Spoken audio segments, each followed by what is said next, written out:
կոչում, չենք կրկնի,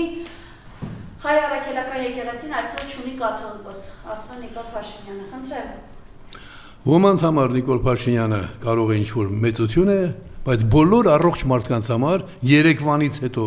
երբ ես իրեն եղբայրաբար, ավակ եղբոր իրավունքով հորդորեցի գնալ դատախազություններ մեղայականով հանդես գալ փրկվելու համար, բոլորը պիտի հասկանան, որ քրեական ծանրագույն, գիտեք, դա պետական հանցագործություն է, կոռուպցիոն հանցանքների փունջ էինք հավաքել։ Այդ մարդը չի կարող, դրա համար հենց իր անունը տալիս եք, ձեր գիտակցության մեջ պիտի գա։ Լավ, այսպես պատկերացնենք։ Քրեական ամենածանր